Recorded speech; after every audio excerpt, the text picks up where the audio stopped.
maging sa huling sandali ng aming buhay. Pasasalamat sa iyo'y walang hanggan.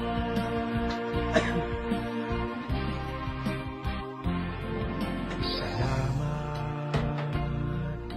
Espiritong Banal. Salamat sa liwanag ng buhay. Salamat sa walang hanggang patnubay mo. Salamat sa iyo, Diyos.